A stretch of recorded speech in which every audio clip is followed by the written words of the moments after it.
Benvenuto o bentornato al tuo canale di italiano My Italian Circle nel nuovo anno 2025. Grazie per essere stato con noi nel 2024 e grazie ancora per essere qui per un altro anno insieme. Per un altro anno in viaggio con noi nel mondo dell'italiano. Di cosa parleremo oggi? Ovviamente di te e del tuo viaggio nell'italiano e dei tuoi obiettivi per il futuro. Il video di oggi è tutto in italiano lento.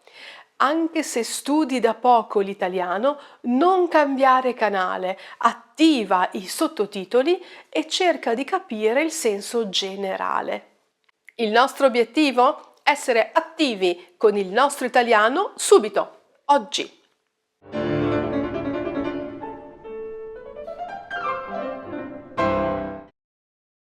Alcuni di voi ora pensano: Anna, anche tu, come tutti, parli di propositi e di obiettivi per il nuovo anno? E io dico sì, è importante. È importante avere un momento dove ci fermiamo, pensiamo a cosa abbiamo fatto e pensiamo a cosa vogliamo fare. È come la prima pagina di un nuovo capitolo. I propositi, gli obiettivi per il nuovo anno sono semplicemente una pausa di riflessione. Possiamo fare questa pausa in ogni momento, quindi anche adesso, perché no? Prendiamo questa opportunità. Attenzione! Voglio che tu sia attivo o attiva con il tuo italiano da subito, da oggi. Quindi rispondi alle mie domande nei commenti, anche con una risposta semplice o anche in inglese se vuoi, ma prendi questa opportunità. La mia prima domanda è: secondo te è importante fermarsi, fare una pausa e pensare ai tuoi obiettivi? Scrivimelo nei commenti. La prima cosa da fare è ricordarci perché stiamo imparando l'italiano. Per quale motivo studi l'italiano?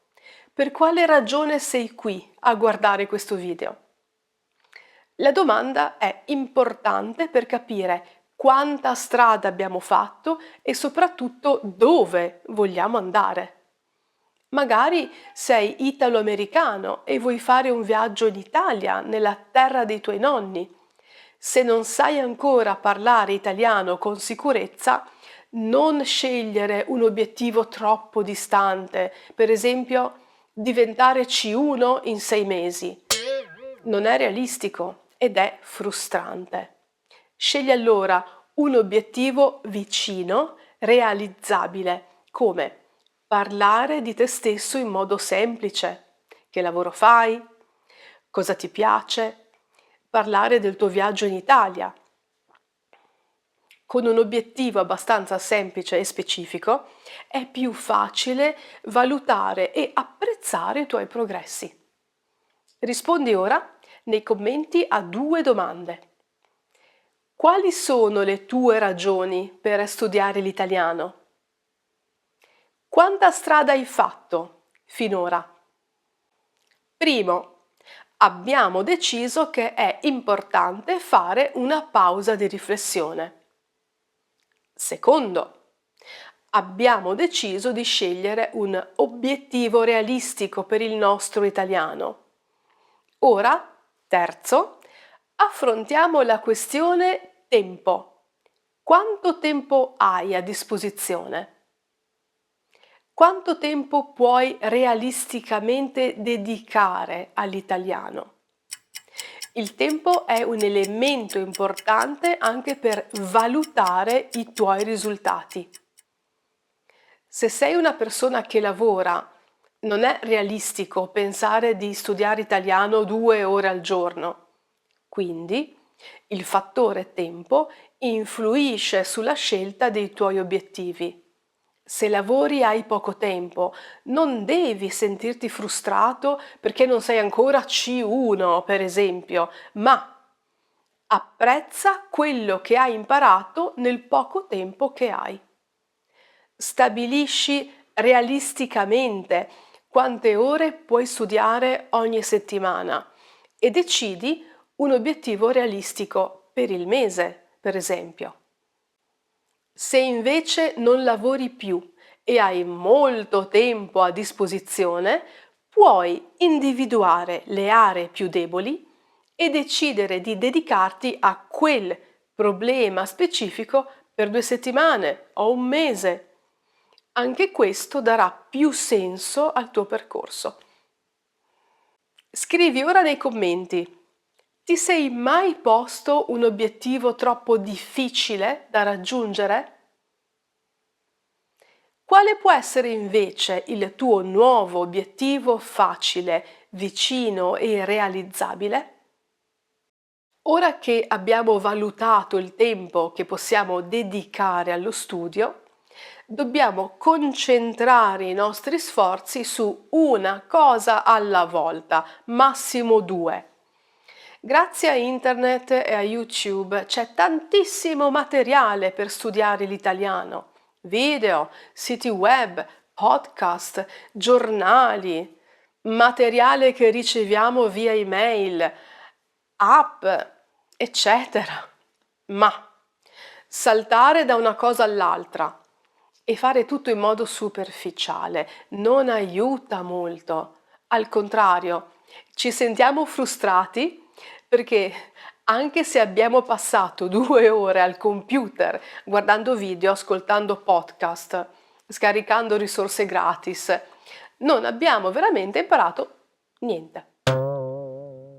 Tanto tempo, ma poco risultato. È controproducente. Allora, cosa dobbiamo fare? Decidere. Decidere di concentrarsi su una o 2 cose al massimo. Il tuo obiettivo è parlare di te alla tua famiglia italiana? Decidi il materiale che vuoi studiare e fai quello, solo quello, ma fallo bene. Un consiglio per chi usa Duolingo o un'altra app simile per imparare l'italiano. Diciamo che studi 10 minuti al giorno su Duolingo. Benissimo, ma non basta. Puoi decidere, per esempio, di guardare una lezione di grammatica alla settimana. Sono video di 10-15 minuti circa. Una volta alla settimana guarda una lezione e fai gli esercizi. Comincia dagli argomenti più facili e vai in ordine. Le nostre lezioni di grammatica sono tutte elencate qui. Prima le basi e poi gli argomenti più difficili. Ti aiuterà tantissimo a capire quello che fai in Duolingo, per esempio. Prova! Ora rispondi a questa domanda nei commenti. Riesci a stare concentrato? O senti di disperdere le tue energie su troppo materiale allo stesso tempo? E ora riassumiamo. I propositi per l'anno nuovo sono una opportunità per il tuo italiano. Rifletti sulle tue ragioni per studiare l'italiano e scegli obiettivi realistici. Organizza il tuo tempo. Stai concentrato, meglio fare poco ma farlo bene. Ti auguro un anno meraviglioso, pieno di successi per il tuo italiano. Su questo canale trovi tanti argomenti e livelli diversi. Scegli quelli che vanno bene per te e concentrati su quelli. Sul nostro sito trovi tutte le mie lezioni ben organizzate, così puoi seguire un percorso e se hai bisogno di consigli, scrivimi. Noi ci vediamo la settimana prossima, non mancare e buon 2025!